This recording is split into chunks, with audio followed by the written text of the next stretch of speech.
Salve, salve, ilustríssimos! Estamos aqui novamente, juntinhos, de volta para o segundo momento da nossa aula.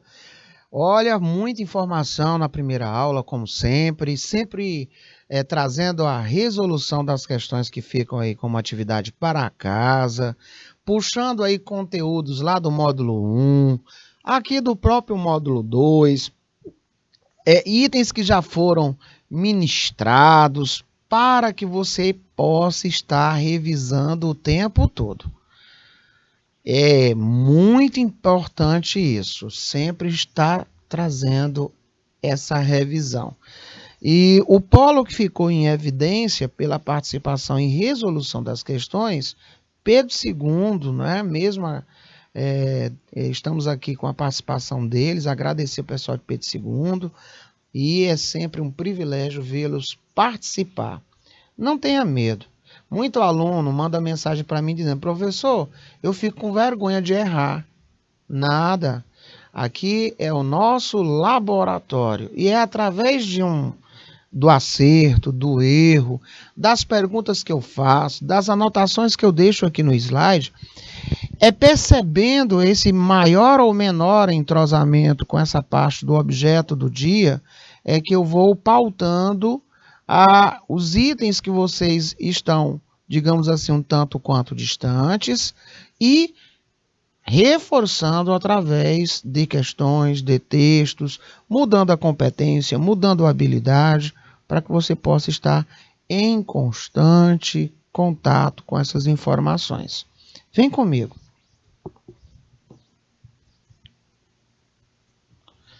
Paramos aqui. Olha, nós mudamos a área de atuação.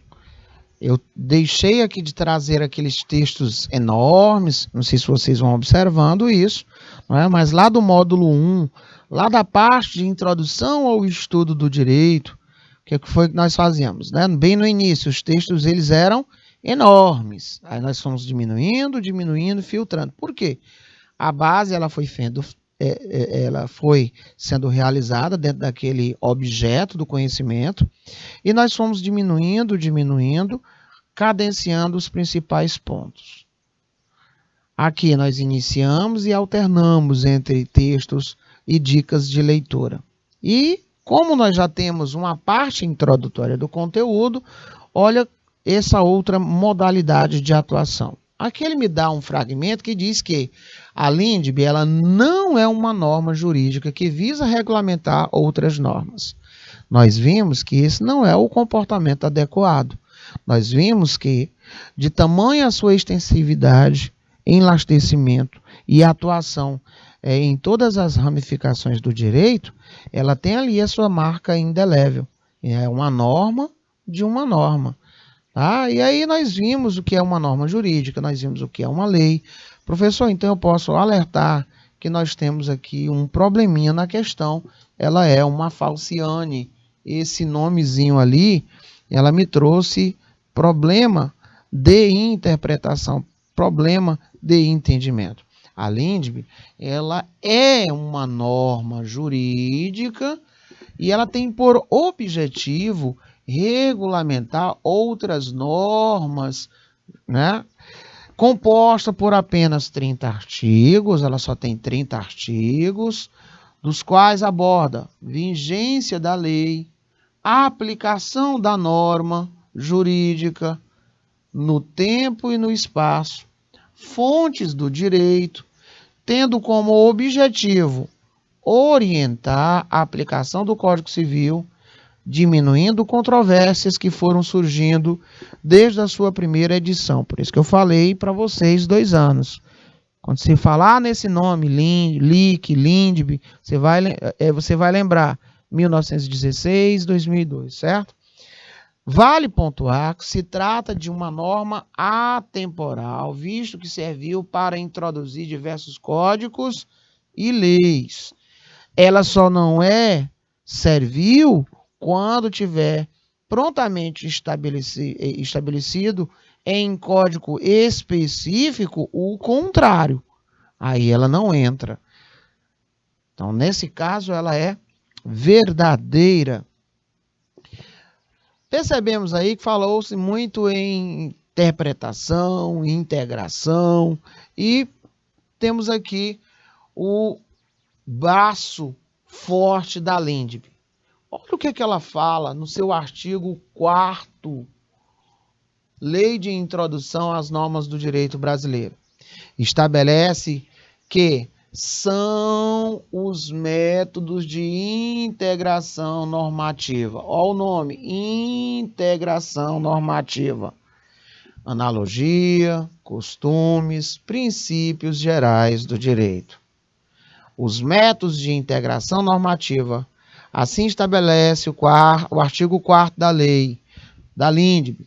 Quando a lei for omissa, o juiz decidirá o caso de acordo com analogia, costumes, princípios gerais do direito. A partir da leitura do referido dispositivo, são as técnicas de integração normativa. Vamos para a primeira. Analogia. Casos parecidos devem ser julgados de maneira semelhante. Esse é o conceito de analogia. Consiste em aplicar a hipótese não prevista especialmente em lei, dispositivo relativo ao caso semelhante. Dispositivo relativo ao caso semelhante. Nesse caso, o magistrado estende um preceito legal a casos não diretamente compreendidos na descrição legal, porém semelhante, tá? Aí você tem a presença da analogia. Professor, mas e o que seria analogia mesmo? Tá? Uma hipótese não prevista em lei à disposição relativa a um caso semelhante. Aquele fragmento ali foi a afirmação de Maximiliano, tá? Então você pode ter que a analogia, ela consiste na aplicação dos princípios extraídos da norma existente a casos outros que não expressamente são contemplados. Contudo, eu vou parafrasear Maria Helena Diniz. Coloque aí que analogia consiste em aplicar um caso não previsto. Aí vai aplicar, né? Ó. Coloca aí analogia. Segundo aí a nossa ilustríssima Maria Helena Diniz.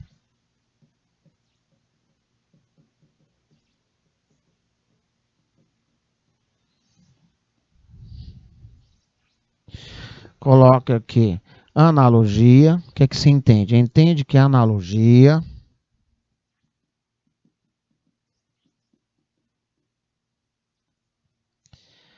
o que é que ela vem a ser? Entende que a analogia consiste em aplicar,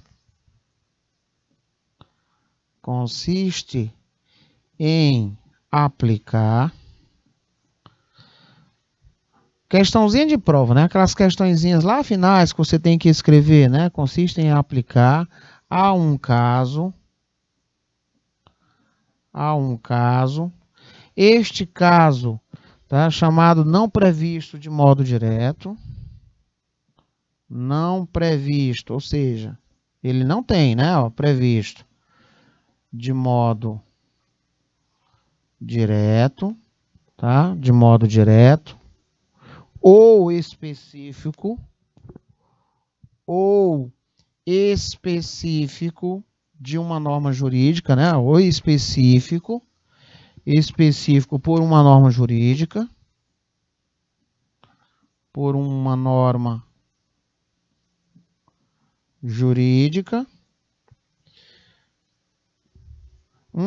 prevista, para uma hipótese distinta, uma norma prevista para uma hipótese distinta.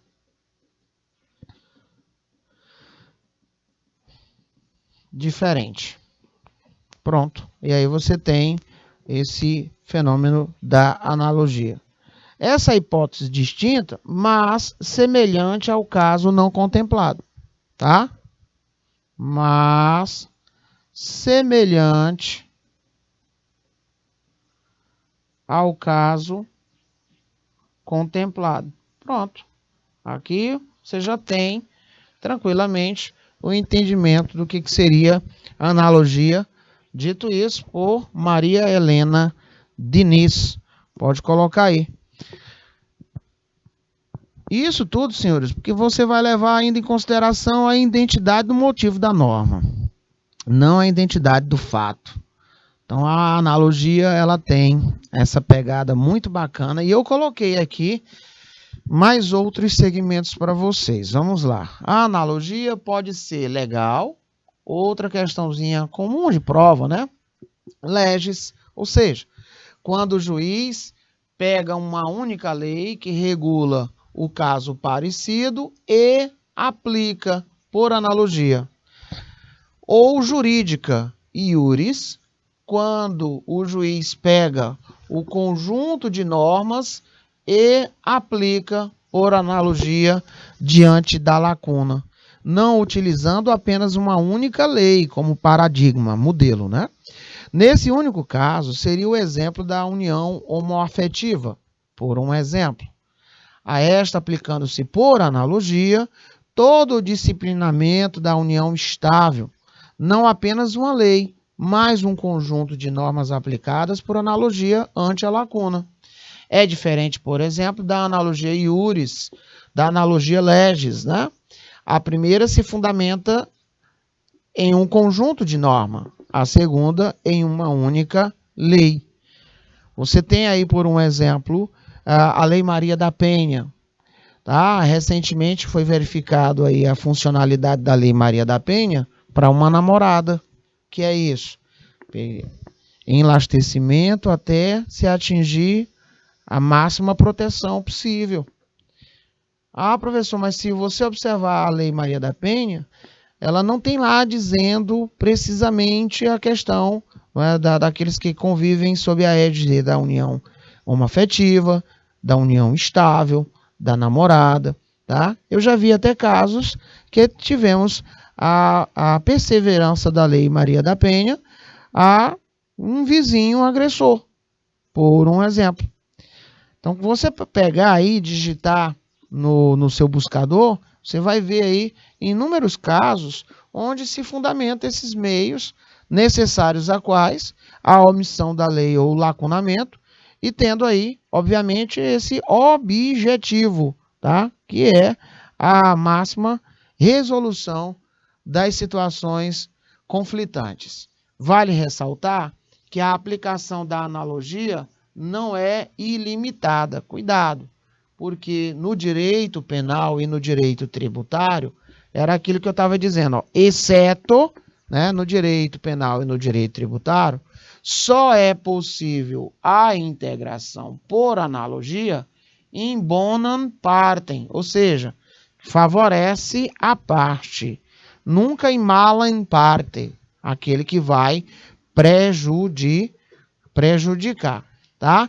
Não se pode realizar indiscriminadamente a técnica da analogia para o preenchimento de lacunas, sobretudo no que se refere ao direito penal e tributário, principalmente com relação à aplicação de penas, caso em que apenas se permite analogia em benefício da parte, nunca para o seu prejuízo. Então, ó, a analogia ela consiste na aplicação de uma norma prevista para uma hipótese diferente, porém semelhante. A analogia ela pode ser legal, que é a legis, e nós vimos que é a iuris.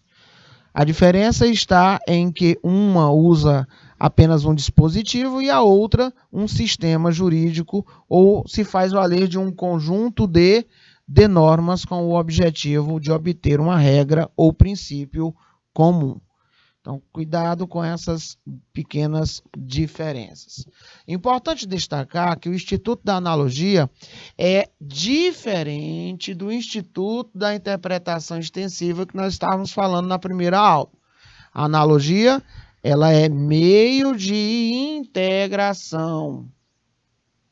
E a interpretação extensiva é meio de interpretação. Quando se usa analogia, a aplicação da norma ocorre em uma hipótese que não estava contemplada na sua essência. A norma foi criada para um caso e é utilizada em outros semelhantes, mas não igual. Já a hipótese de interpretação extensiva, a aplicação da norma ocorre em caso que não estava expresso na letra da lei, mas que estava compreendido em sua essência. A norma foi criada para um caso e é usada em outro da mesma natureza ou que dele se desdobra. Olha lá. É usada em outro da mesma natureza ou que dele se desdobra. Costumes. Nós percebemos que o costume se trata daquele processo de formação do direito, dado pela sociedade. Muito bom dia, Patrícia. Nós vimos que é aquela prática reiterada, constante, tida como imprescindível pela sociedade, daí tem a sua obrigatoriedade. Na ocasião, falei para vocês tomarem cuidado com o nome consuetudinário. Lá no estudo das constituições, nós vimos que várias sociedades se fazem valer desses princípios e desses costumes, né, desse direito chamado de consuetudinário. Aqui no Brasil, nós também temos traços marcados por esses costumes, tidos como imprescindíveis pela sociedade. Num dos exemplos clássicos, falei para vocês sobre a questão dos cheques, né, pós-datados ou pré-datados, que ele veio ser sumulado depois de algum tempo dessa prática. E somente nós aqui no Brasil somos detentores dessa prática, de pós-datar um cheque, o famoso cheque pré-datado. Alguns autores dizem que não se usa mais esse exemplo, porque é um exemplo, digamos assim, ultrapassado.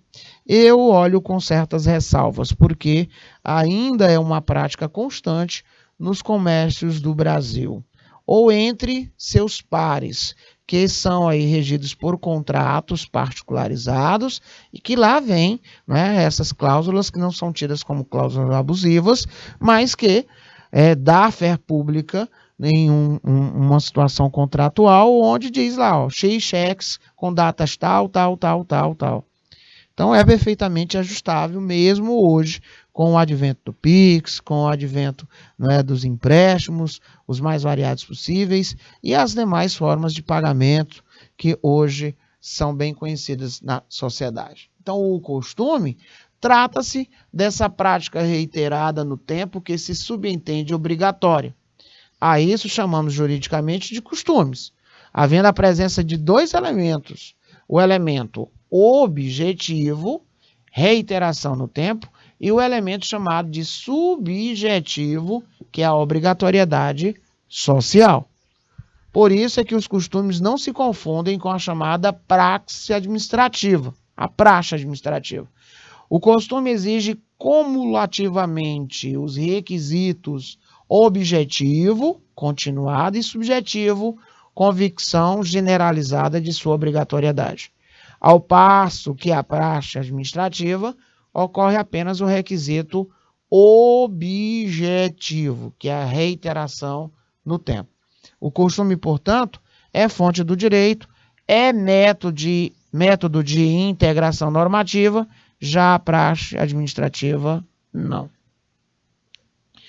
Preenchido esses dois requisitos, reiteração no tempo e obrigatoriedade social, a gente pode dizer que temos um costume dentro de uma sociedade politicamente organizada.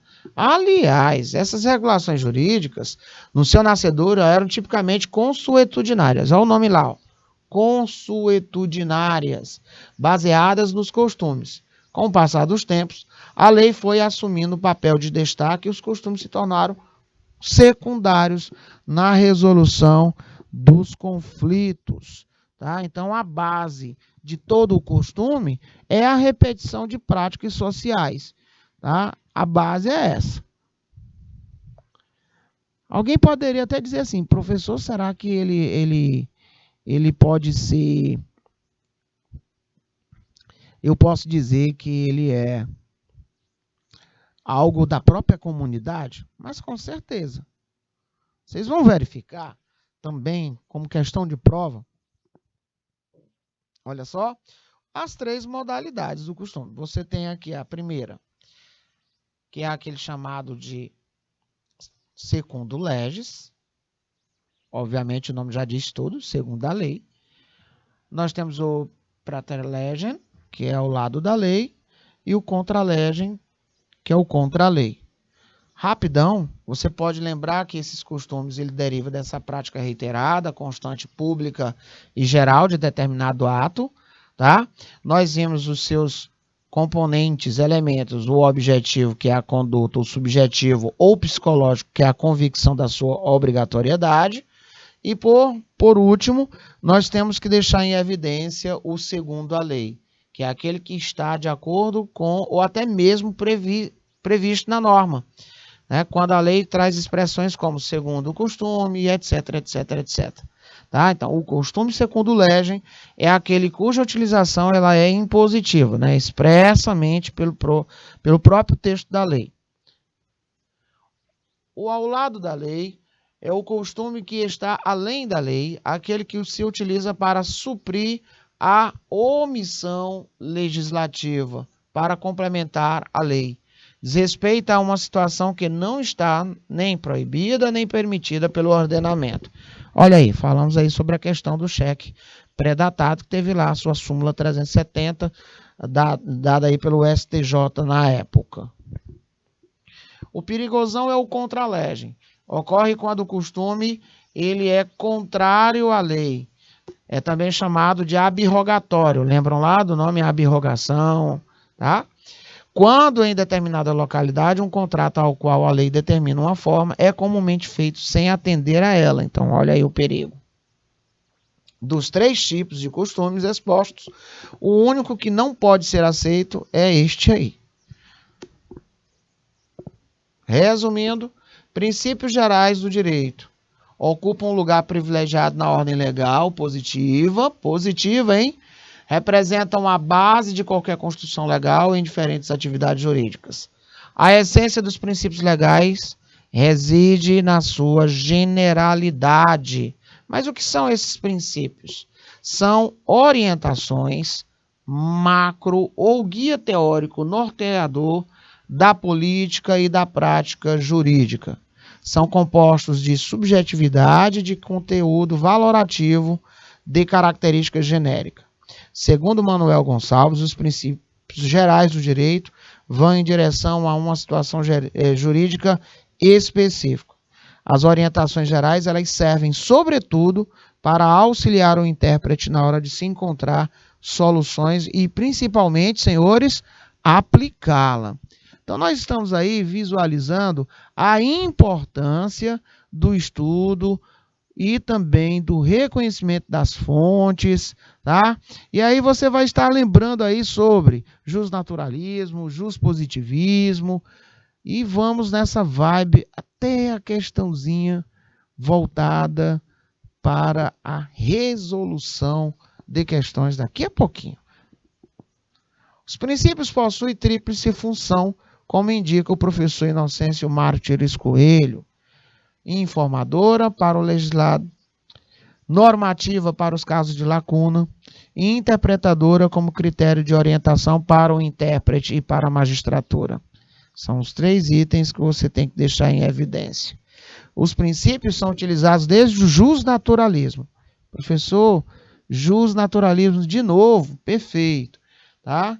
Olha só, mas ganharam força após a Revolução Burguesa no século XVIII, o surgimento do positivismo. Olha aqui o conteúdo voltado lá do módulo 1. Nós estudamos isso.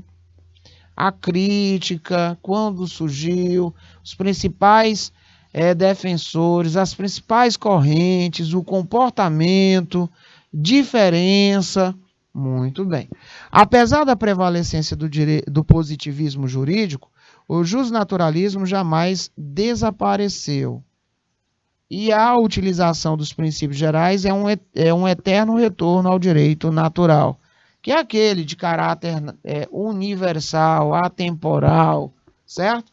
A tese justnaturalista enfatiza que os princípios gerais, eles albergam, né, eles trazem para si as supremas verdades do direito, de modo a transcenderem as nacionalidades, sendo comuns aos diversos povos. Ademais, os princípios gerais correspondem à crença numa ratio iuris, de caráter universal. Olha lá, nós estávamos conversando agora há pouco.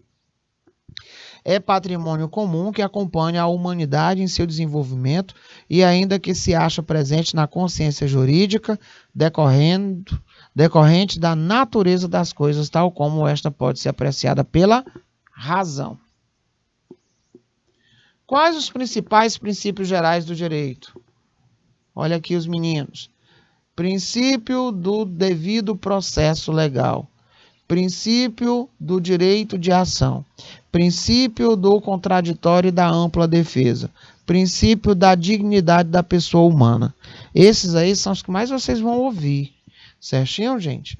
Não vamos nos ater somente a eles. Eu vou trazer isso aqui em forma de questões para cada um de vocês. Certo? Então, nós vimos aqui os princípios gerais do direito, nós falamos aqui sobre as fontes, tá, professor? Nós falamos também sobre a questão voltada aí para a equidade, e eu tenho aqui um tópico falando sobre isso. Então, os princípios gerais de direito são regras jurídicas norteadoras e universalmente aceitas. Não existe a exigência de que estejam expressos em lei, podendo estar implícitos, como, por exemplo, o princípio da legalidade, da liberdade, da igualdade. Já os princípios tidos como gerais do direito são as formulações gerais do ordenamento jurídico, alinhavando o pensamento diretores de uma regulamentação jurídica, como diretrizes gerais e básicas, fundamentam e dão unidade a um sistema ou uma instituição. E trouxemos finalmente a equidade. Equidade é a busca do ideal de justiça, de forma que a solução dada ao caso concreto produza efetivamente justiça. Diz aqui, ó, disciplinada no artigo 4º, diz que não pode ser considerada como meio de integração das normas jurídicas. Tema, inclusive, bastante cobrado nas provas. As nossas, com certeza. No entanto, sua aplicação possui função integrativa. Configurando-se em meio de solução às omissões legislativa, utilizando quando esgotados os meios dispostos no artigo 4º. Por isso que eu falei que ele segue aquela sequenciazinha lógica, né? Aquela sequência. A equidade como meio de integração, ela só poderá ser utilizada quando os meios de integração do artigo 4º não forem suficientes e também quando houver expressa previsão legal. Olha aí, está lá no parágrafo único. Assim, todo juiz deve julgar com equidade, buscando uma solução justa, também chamada de equidade interpretativa, mas só deve julgar por equidade, utilizando-a para integrar a norma jurídica quando houver determinação legal nesse sentido. Aí você pode colocar aí no PU, né? Que é parágrafo único. Certinho, senhores? Vamos lá para a nossa primeira bateria de questões. E para a resolução, 2 minutinhos na tela.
de visualizar, de estudar, de relembrar.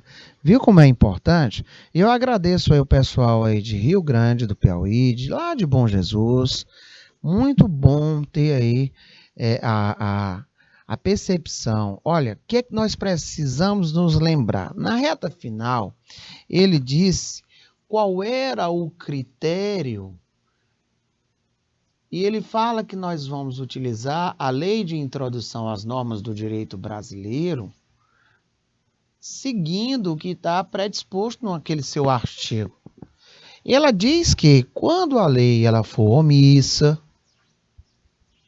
o juiz decidirá o caso de acordo com os direitos fundamentais à vida, à liberdade, à igualdade, à propriedade.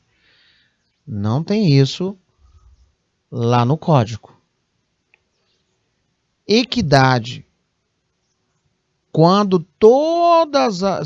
cessado todos os anteriores e com previsibilidade na lei, conforme o parágrafo único.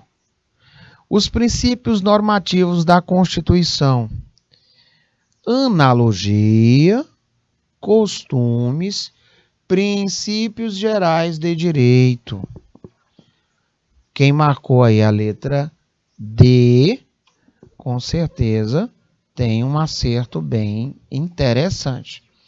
E professor, por que eu não posso marcar a minha letra C? Porque ele falou nos termos da Lei de Introdução às Normas do Direito Brasileiro, levando-se em consideração a norma da norma. Por isso que nós temos aí como resposta correta a letra D de dado. Gente, até aqui estamos juntos? Alguma dúvida?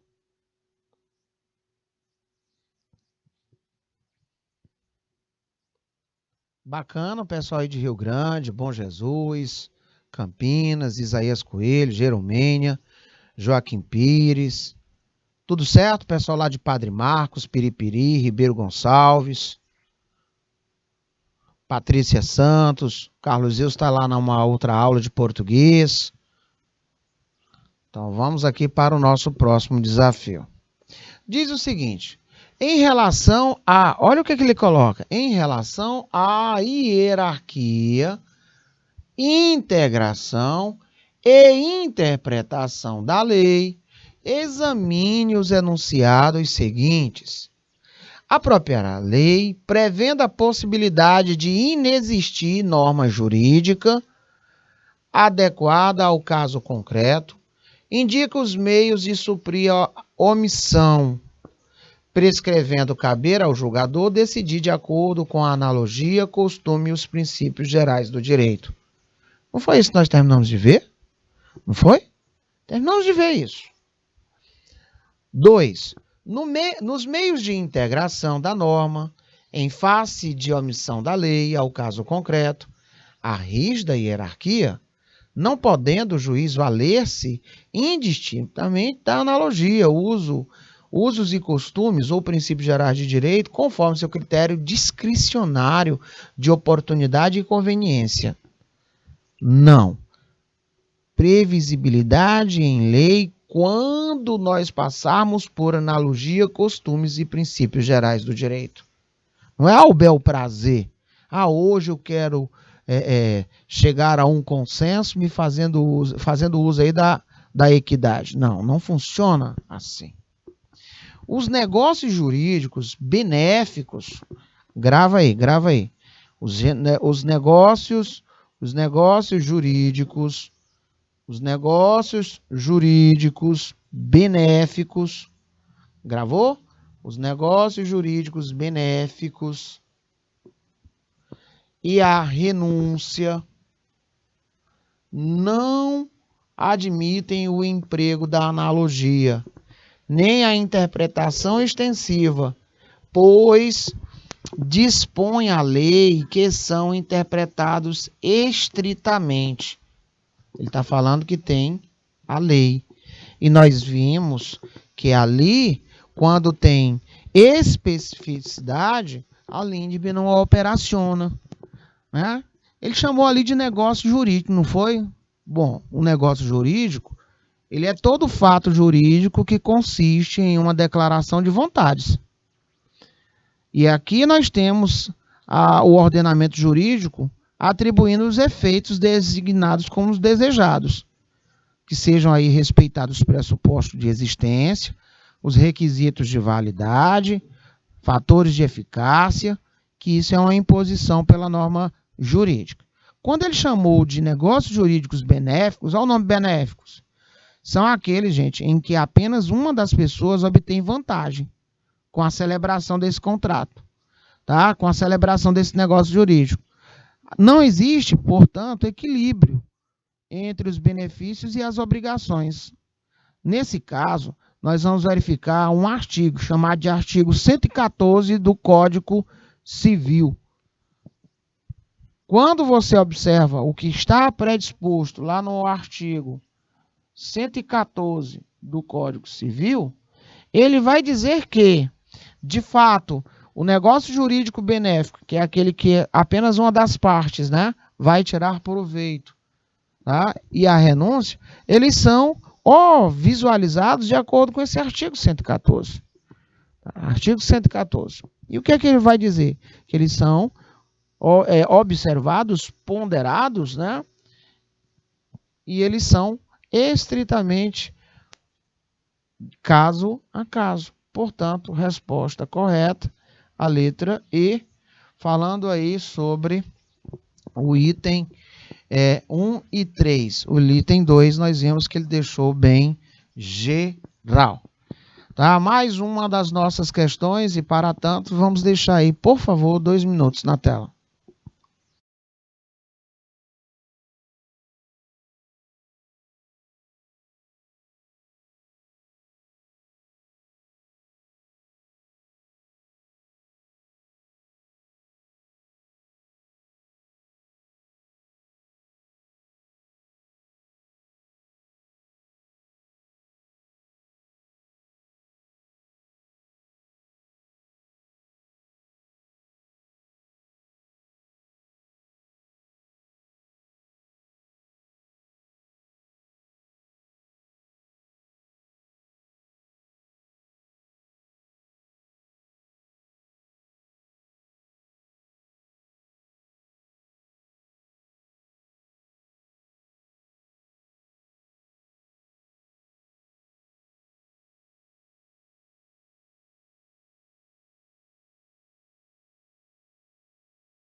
Muitíssimo, muitíssimo, muitíssimo bem observado. Olha o que nós temos aqui. Perceba que ele diz assim, ele chamou a atenção para o artigo 4º e o 140. Ele falou que o juiz não se exime de decidir, e ele fala que quando a lei for omissa, o juiz decidirá o caso de acordo com, aí ele cita, analogia, costumes, princípios gerais do direito. E ele bota uma palavrinha bonita, né? É correto afirmar que não há óbice que impossibilite o intérprete da lei fazer uso da equidade. Ele está dizendo com isso, gente, que não há obstáculo, não há nada que impossibilite o juiz a qualquer momento fazer uso da equidade.